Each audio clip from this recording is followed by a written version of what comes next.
works? Oh, it's a little loud. Hold on, let me turn this down. Okay, Okay, cool. should be okay. Hey, how's it going, man? Okay. I'm good. How are you doing? Good. I haven't seen you in forever, I feel like. I know it's been a while. Yeah, I was thinking about it the other day. I think it was closer to. I know for sure I saw you at like a finale party for Survivor Gabon in Hollywood. Because everybody was at the bar, and I was talking to Bob Crowley, um, and just a ton of people. There's like so many people, and nobody could talk. Everybody's like yelling. I feel like it was that far. I feel like it was that long ago. I think I think I was with Randy one time, and then I dropped him off at someone's house, and I think that's the last time I saw you, right? Probably. That makes sense. There also was the big. Did you go to the 10-year reunion? Oh yeah, I think yeah, most everybody was there. Yeah, there was a ton of people there. That was I think I saw everybody there, but it was like it was just a mess. Just tons of people everywhere. Thanks for taking the time to do this. I wanted to talk to you about esports. I don't know a ton about it. I know it's a thing. You obviously like live in this world every day, so you can actually. I'm just kind of looking for what is it? Like, what are esports? Like, what are they about?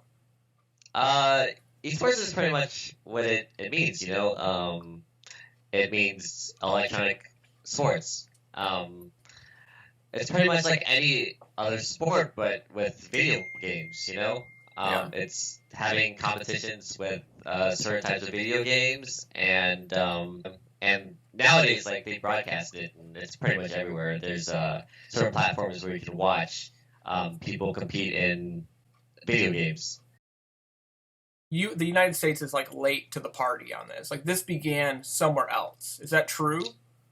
Yeah, pretty much. Okay. I think it started in Korea Okay. with StarCraft. Okay. As far as I can remember, when I was growing up, like I would always like go online and check up StarCraft Brood War in Korea because those are like, I mean, that's when they advertised it. Okay.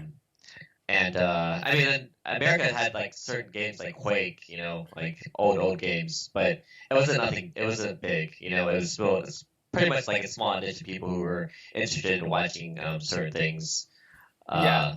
But for me, like I had like pretty much favorite players who would play in this game called StarCraft Brood War, and I would play obviously, but I wasn't like anywhere good enough to compete, you know, with Yeah. these guys. Yeah. So for me, I was watching them play and learning certain strategies from them, and just having a good time watching things that I like to do in my free time, you know. Yeah. So my older brother played a ton of games when we were younger, like Command and Conquer. I think was what he started on, and then he started playing Warcraft, and then he started playing StarCraft, and that's around the time when we got the internet. Because my parents, we were actually really late to get the internet. I think we got the internet like middle to late high school. And my older brother started playing online, and then he started to play with international players online, and he like went overnight from like he's like I'm the best player there is at StarCraft to like I kind of suck at StarCraft. So Yeah, I mean that's what happens when there's like a global like online ranking system. yeah, Like you can kind of tell where you're at in skill wise yeah, compared to the rest of the world. I mean, back then it was much harder to compete in certain games because it wasn't online, and plus online, it was only meant for certain games.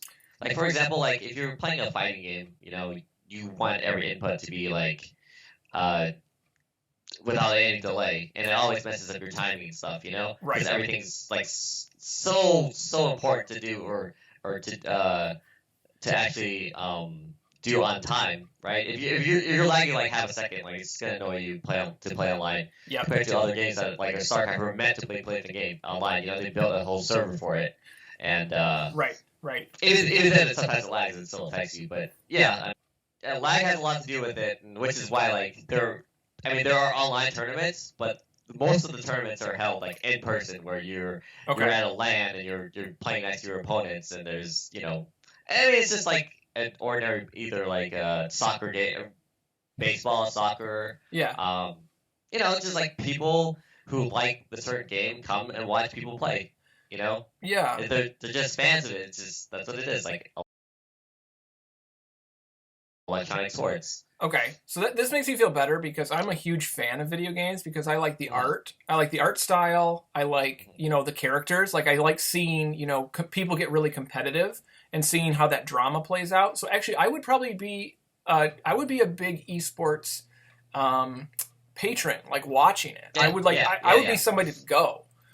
Yeah, I mean that's the thing about esports too. Like some people don't even play these games. They go on certain platforms like Twitch, for example, right? And they just like they hear about their friends talk about a game and they just watch. They just watch people stream for hours and hours of their favorite game, and then they get to know these people or characters that people portray online, and then they support them, Yeah. So back then, Twitch wasn't around, or like even YouTube, so it was hard to get to know, certain types of people or gamers or whatever, or your favorite types of gamers, and it was harder to make a living off of esports. But now, like, there's so many platforms. Even like you don't even have to be good at certain games if you play it, Yeah. And you can stream it and you can make money off of it, Wow. It's crazy. Like, Yeah. People actually like watching people play games and playing it themselves, Yeah. Like, why play a game that you just don't have time for, And you want to watch, like, the whole entire, like, game unfold, right? Like, I like to play a lot of, like, RPG games, like Final Fantasy and stuff like that. And now I just don't have the time to do it anymore. Or, like, I kind of grew out of it, but I would, like, sit there and watch, like, other people play it and just, like, oh, this game was cool. Like, I would have liked it back then, but, Right. So one of the last games I played was God of War. And God of War was really entertaining to play. And then I got to the point where I think the second or the third God of War, especially on some of the harder difficulties, I couldn't even manage. Like you have to dedicate a certain amount of time to get through it. So I think that was like the last video game I watched the entire walkthrough on YouTube. Like I just like watched the whole thing through and I'm like, this game's beautiful, but I don't really want to like have the struggle, like the struggle to play it. But yeah. Coach really likes playing God of War. That's one of his favorite games. That's pretty cool. That's cool to learn, like that aspect, and that's something I wanted to talk to you about too, because it's like, people see us on Survivor, and when they announced that King of Smash is going to be on Survivor, my little brother, who's a huge Super Smash Brothers player and fan, was like geeking out about it, and I'm like, I don't know who he is, and my little brother knew who you were prior to you being on the show. And, like, there's all these different aspects, though, about, the people that were on Survivor that we don't learn about. Like, I had no idea Coach likes God of War. Like, that's pretty interesting to learn.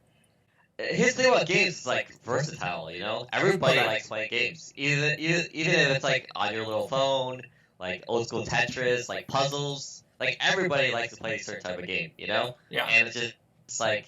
And it's cool about that because, like, you wouldn't expect certain people to be gamers, and they are, Yeah. I mean, you can ask anybody, like, oh, you play any games? They're like, oh, no, I'm not really a gamer, but later you see them play, like, little puzzle games or whatever, you know? And you're like, oh, that's a game. And they're like, oh, that's not a game, but that's the thing. People like competition. It's more about competition than anything, People just want to see who's the best, and it's a lot of fun to see, too, because people put so many hours into training for certain games to try to be the best, and you see worlds collide, and anyway, there's always drama. It's pretty much like a soap opera, pretty much. If you're watching, or you're like an anime, Yeah. Like I have a lot of my friends who play games, and they just see things unfold. They're like, oh man, this is like a movie that we're watching, Right. Like between like people playing or certain like conflicts that happen. There's so much things that happen nowadays too. There's social media that just like fuse it. People keep in touch, or they follow their favorite like players on Twitter, and there's always shit talk. Sometimes there's beef. Right. But that's just everything in competition. It makes things fun. Right. So how did you get involved with Smash Brothers? I know this is probably like your life story. This is like a big story, but like, yeah, how did you get involved with it?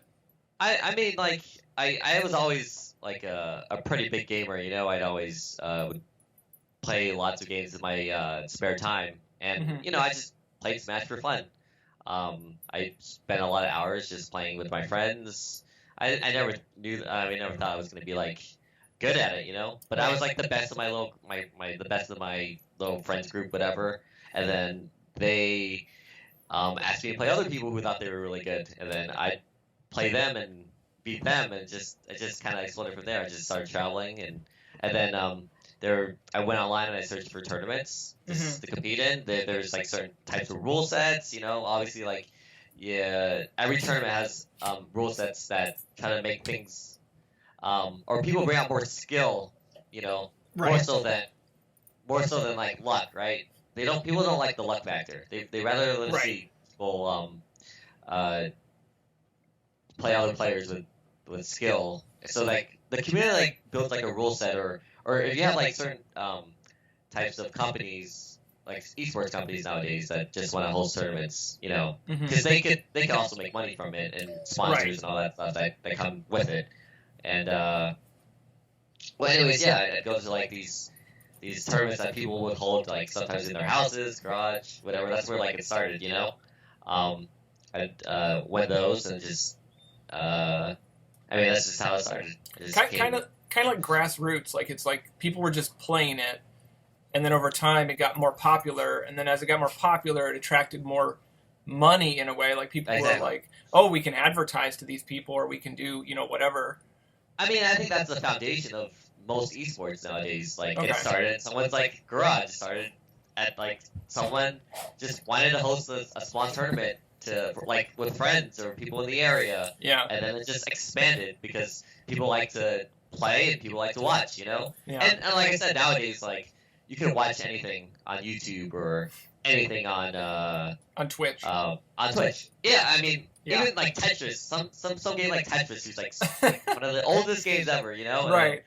Recently, I think a new schooler just beat someone who was like a 7-time champ or whatever. Wow. And it got like so many viewers or got so many views on Twitch and on YouTube. It just became one of those like videos that exploded. You know, like, oh wow, like people who didn't even know about like or don't even watch Tetris would watch a small clip, like, you know, on Twitter or something, you know, just to see that. And that's the thing. It's like you don't like. I wouldn't even play. Like I've played Tetris. Like I think everybody's played Tetris at one point, but like not competitively in any regard. And then it's like, hey, check out this video. This 7-time champion just gets like owned by somebody. Like, yeah, exactly. Like, and it's funny too because like a lot of people are like a lot of people who would say they don't like video games. They're like, oh, that's not like a sport. I mean, yeah, right. It's technically not a sport, but it's esports. It's like a different, you know, genre, you know. Right.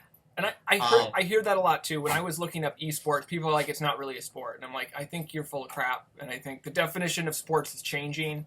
Exactly. You know. I mean, here's the thing. Like, for like when you were and when I was in high school, anyways, like when people consider a sport, they would be like, oh, it has to have certain, you know, credentials and this and that. Right. And I think the biggest complaint about people saying it's not a sport is because like they're not. There's no athletes, right? Right. But it's tiring. Like if you're a pro athlete, especially in esports, you could say like, oh man, it's like mentally draining. Like you just can't. Yeah. You have to have stamina to continue to play the game for hours and hours, you know. And it's just like when you're home training for certain games too. It takes a lot like a mental toll on you too. It's just like any athlete training for soccer or you know football. It's like a different avenue. Like it's not, and you know, I look at people who are like professional bowlers, and like professional bowlers are, you know, they used to smoke in between sets, and they're like in terms of athleticism, like very different. I think that there are bowlers now that are more athletic, but I don't think, like you said, I don't think that's the only aspect. I don't think that's the only, you know, element to a sport. People yell about NASCAR racers all the time too. Like people think that, you know. Because my dad actually worked as a NASCAR spotter and engineer, so he was like in the stands, you know, talking on a headset to the guy driving the car, and you know, all the time people were like, "Oh yeah, race cars aren't a sport," but that definitely is a sport. You know, they're 100 degrees for hours. So, I mean, I think people started making the same debate about golf back in the day. Yeah, they're like, "Oh, golf's not a sport." Like, just have people hitting the ball, you know? Right. Right. I think, I've heard that too, and I think it's like people need to open their, like, you know, to somebody who says it's not a sport, maybe they should come watch it. Like, maybe they should actually come see what it's about. Yeah, it's crazy today because I think esports gets more viewers than typically any other sport out there. Yeah. I think what was it like? One of these tournaments had more viewers than like the Super Bowl. I'm not sure, but like online or Twitch or whatever, they Right. had millions. Because like it's not just like, for example, like football. Americans just love watching football, right? For But some reason. yeah, but like for esports, like you have other countries watching this game, you know, because they're Right. so like in their country, their game is like the football of our like America. Right. Like Football, it's football so is popular it's like football is to America as StarCraft is to Korea. to Korea. Exactly. Like I heard like Korea was in like a Great Depression and StarCraft Brood War like the first esports like over there saved their like economy because they had like all these athletes, you know, and it's crazy too because like in Korea the StarCraft players are like the ones getting like everything, like they're like Yeah. promoted on TV, they're like the athletes and like real athletes that are promoted like in America or like on TV or like anywhere else, you know. They're Right. the ones like with the like the K-pop girls, whatever, you know. Yeah. Yeah. They're like the most famous. When I think about sports too, and like why a country or why a people like rally around it, I think it has to do with also like our value system. And it's like, so like, why would you like people that play football? I actually hate football. I think football's awful, and people are going to hate me for saying that. I can't stand football. But with football, I mean, a lot of people rally around it, and basketball and football, and they rally around it because it takes a considerable level of skill and a certain level of athleticism and a certain level of almost teamwork in it and those types of aspects. And I think all those values exist in, playing StarCraft, playing Smash Brothers, playing the various video games. Like, there's still this set of values of, like, the person who won didn't get lucky and just win. Like, they won because they've trained and they have this skill. And I think that esports have a bit of strategy involved, like just like any sport. So, it makes sense that those countries would have, their own thing going on with that. Yeah, and they have certain designated teams. It's crazy because they have a schedule, just like professional athletes. And nowadays, like everybody has a schedule. Like you do this at this time, you do this at this time, you eat at this time, you sleep at this time. And it's crazy because I heard like in Korea, if you're in one of these like hardcore like training teams, like you're not allowed to have a girlfriend, because you're not allowed to do this, you're not allowed to do that, because like your main focus is on StarCraft or this game. Yeah, like it's a distraction. Exactly. Yeah. Exactly. Yeah. What's that? I just saw a movie where this one guy climbed what is it? Is it Everest? Yosemite? Yeah, not Everest. Yeah, I forgot what it's called. But his girlfriend was a distraction for him, Yeah. Yeah. Did you watch that movie? What was it called? Like it's a documentary. I watched a different movie. Actually, I've been watching this series on Netflix called Losers. It's really good. It's about people who lost, but like lost at whatever sport that they played, but they learned some like really valuable lesson, or they became a figure or something.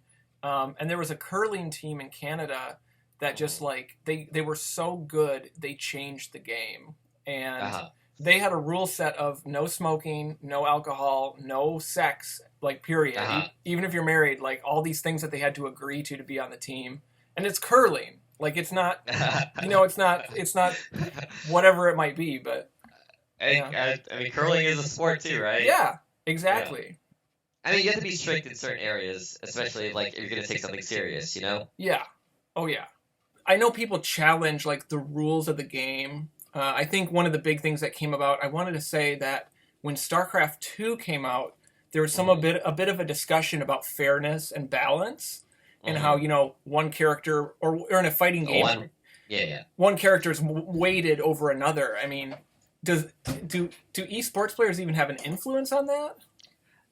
I think most of the game creators, they look at tournaments, right? They look at tournament results and they look at the game in terms of what they think is fair. But I mean, I think players do have some type of influence on how things are balanced. Because like if you look at the results, right? Let's say for my game Smash Brothers Melee, for example, right?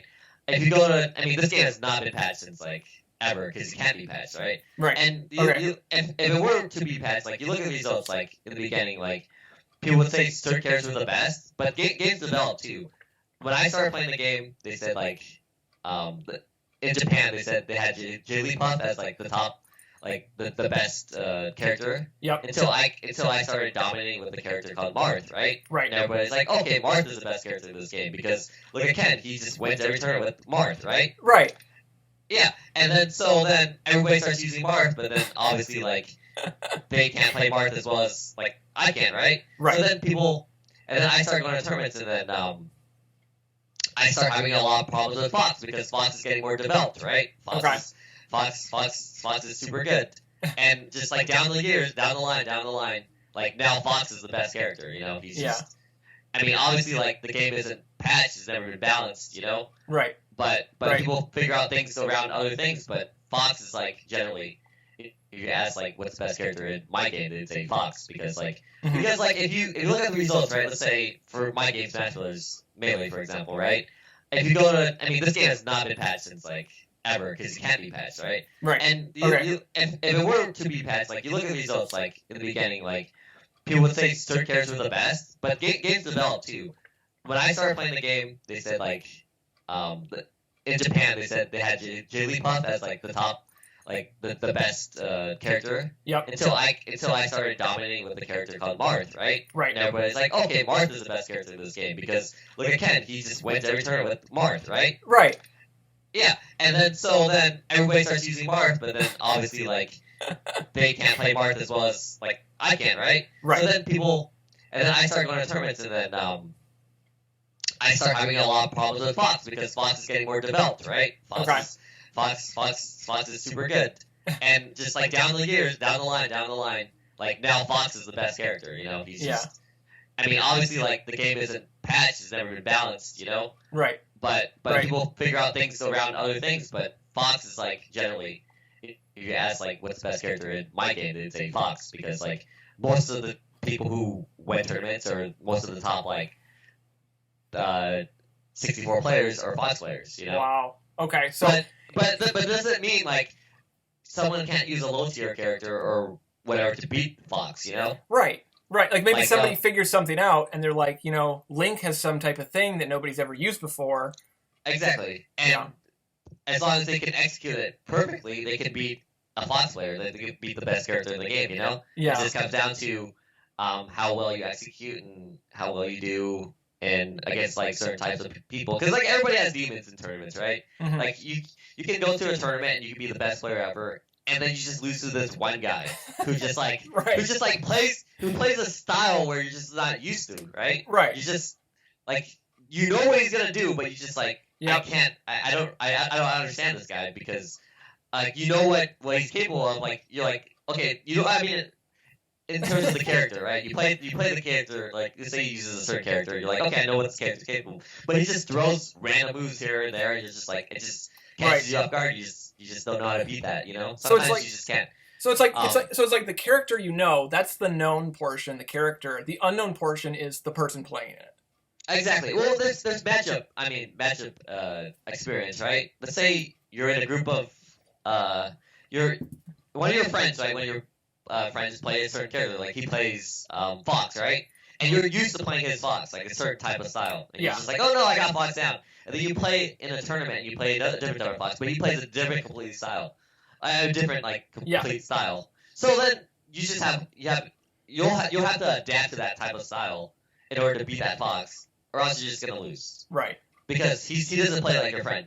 Like at a certain instance, you think your friend's gonna like recover at like a certain angle, but this guy recovers high all the time. So you're gonna have to think, okay, so I can't cover the low angles. I have to cover the high angles in order to beat this guy. So it's just like it's just the different types of styles. It's more about styles than a character, I would say, in terms of like being ready for a tournament or going into a tournament. It's better to like. That's the thing. Like if you know you're gonna be playing certain people, you can like search up odds of them playing other people. And you can see what type of style they play. Okay. That's like it's almost like research. Like you're researching them before you go in. Exactly. It's kind of like boxing or any sports, right? Yeah. Let's say if you're about to box somebody, you'll go and be like, okay, you just look up look up that player or person and see how they perform. My last question for you is, what is your advice to somebody who's wants to get involved in this world? Like, they know about esports, and I mean, I know young kids are just playing video games, and they kind of have like an in because they're already starting to play games. But even if you've never picked up a controller, like, what's a good starting point? Just start playing games? I mean, you can't just start playing games. You just Okay. have to. I mean, you can start playing games, but you have to be interested in something. You know, you have to Okay. pick it up and have fun with it. You know, it's just like anything in life. Like, you just can't be an artist if you hate drawing, right? Like, Right. you have to have some passion. You have to have some like. I mean, it definitely shows in the type of games you play and style. You know, Okay. like, you have to pick. Let's say you want to do something with friends, right? There's like 5 of you guys, and then start playing a game like League of Legends, like a MOBA game, you know, Okay. where you just start playing with friends. Like for example, like PG is a perfect example, right? She likes to do puzzles and all that stuff, right? Mm-hmm. And she plays the game called League of Legends. Like I used to play Dota, and she's like, "Oh, come play League of Legends with me and carry me." And Dota it's also a MOBA, so Okay. I just like switched over, you know, and I started playing League with her, and I learned it like quickly because I played a different game that's similar to that, you know. Okay. And I started playing with her, and yeah, it's not about like popularity. I mean, there's like certain games that are like the number one popular, 2, 3, you know, on Twitch you can see it like viewership wise, you know. Just play the game that you're more comfortable with playing and games that you like, and then if you expand that, you might find another person and maybe a community that plays that game, and then they might be hosting tournaments or online tournaments, whatever, you know. And then someone would pretty much like set you up with that. Like, you find the right person to play with, and they're like, "Oh yeah, have you been to this tournament? Or have you been?" And then they'll probably invite you, and you'll go and see how it is. Cool. You know. And there's a lot of like conventions nowadays that advertise like certain like computers or whatever, you know, headsets, and they have tournaments there, so people will compete and just for fun, you know. It is overwhelming. I was looking at tournaments, and it's like exploded. Like, it's overwhelming for me to see. Like, I typed in esports tournament, and like even in my area, like even in Michigan, I saw them pop up. So they're definitely they're out there. It's crazy. Back then when I started, like esports wasn't like big at all when I started. You know, like people were just like, "Oh wait, you can make money playing video games." Yeah. Like, are you serious? Like, yeah. Like, back then it was like maybe one tournament, like one big tournament every month. Nowadays, like, there's a big tournament legit every day you can find or compete in. Yeah. Like in my area, and it's crazy because it keeps on growing because people keep on finding like there's just more people that are playing games nowadays and want to get like good at it, you know, or even to compete. And like someone from my stream was like, "Oh yeah, I live in Reno, and like there's 100-man tournaments like every day." Wow. Like, I was like, "Well, 100." Back then, like, I would get like 64 and I'd be happy, you know. I was like, "Oh, that's a lot of people, you know." Yeah. But now, like in my area, there's like 400 people for a local. Wow. For a tournament, and it's supposed to be run like in one day, you know. So like, you have to get people in and out, you know. It's a big world to dive into. Like, when you talk about, and it's crazy too, Eric, because when you talk about esports, it's not just like the players too. It's just like the atmosphere, the commentators. Yeah. Yeah. It's everything, you know, like the people watching at home. It's just like the fans. For me, for this video, I wanted to like dip a toe in because I know a lot of people. I know a lot. Like, if I polled my sphere of people in my life, they all watch football or basketball. Exactly. And like, they don't know that there's this huge world that, you know, in my opinion, is the future, because I think only more and more people will continue to play. When you describe those tournaments, like these huge tournaments every day, like the Super Bowl, you know, is once a year. Like, that's a huge game once a year. But like, if that's happening every day and that's in 2019, like, what's it going to be, you know, 2 years, 5 years, 10 years down the line? I mean, it's like you said, the future, right? But yeah, it's funny because you have athletes, like real athletes, like that play football or playing games. Like, they're playing games with like online with other like their friends, you know, and they're just having fun. And weird. Yeah, it's weird, and they support it too. You have you have like real athletes starting esports companies right now, like esports, like player, like they're signing players and they're saying, "Oh, this is my esports team." Crazy. You know, crazy. I think Magic Johnson is one of the co-owners of my team, like that I'm part of, like Team Liquid. Oh wow. Okay.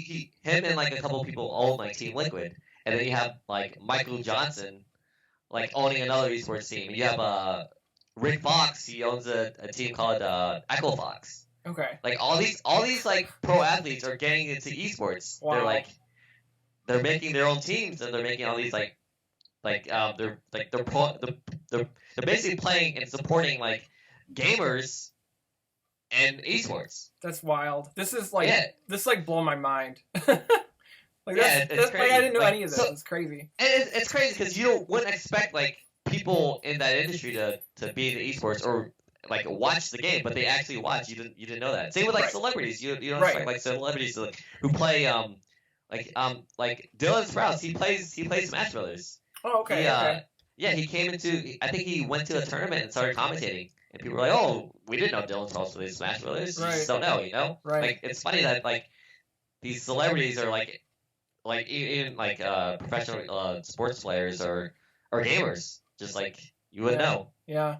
And gaming's gotten so popular. You've heard of a pro gamer called Ninja? No, not at all. Okay, he was in the Super Bowl. Oh, okay. Yeah, I told you I don't watch football. I didn't watch. I know, but like it's mind-boggling that esports has gotten so big that like they're bringing like pro players into like real sports. You know? Wow. Like he's doing like commercials. He makes so much money. He's like one of the most famous like pro gamers out there. Everybody knows who he is. Like he plays first-person shooter games like Halo, Fortnite, Fortnite, Apex. Yeah. Okay. Like those games are really exploding. You know, people like to play like first-person shooter games. You know. Yeah. Oh, I definitely know. I heard about Fortnite overnight, and yeah. And now it's Apex. It was like I know. I think it went from like PUBG then to Fortnite, and then now it's Apex. That is part of the reason I'm still an outsider. Is it evolves so quickly? Like you said, like it was that, and then Fortnite, and now Apex, and it's like by the time I jump in, I'm already like 2 games behind. and that's the thing about esports. There's like so many different games that you can be a part of. You know. Yeah.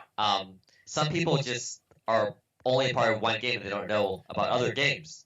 But like if you're someone like me who played multiple games, you're like, okay, I follow this, I follow that, you know? Yeah. I follow my own game, so it's just like it's just overwhelming for someone who's just like, oh, I kind of want to get into gaming, but what game am I gonna play? Obviously, like you have to sit down and just pick the game that you like to play the most and just get into that. You can't just like, and then you can just like adventure into other games. Explore out there, Explore, yeah. It's so big that you can't just like cover them all, obviously. You know? Okay, so there's a reason I'm an outsider. It is a massive world. Yeah, it's a huge world. Yeah, you know. Thanks for being my guide to it, like the starting point. Like we should definitely talk more because it sounds like there's a lot here. There's too much to talk about, actually. Yeah. Well, thanks, Ken. Okay. Oh yeah, no problem, Eric. Yeah, and these guys are being fussy. I know the fur babies are a lot. Well, I saw a cat hiking through, like off to the side. Yeah, it's my cat Kinski. He's 21 years old. Oh wow, so, nice. So he's old, and I have to take care of him. He's got a lot. That's a good age for a cat. That's good. 21, yeah. All right, thanks, man. Okay, no problem. All right, take care. Bye.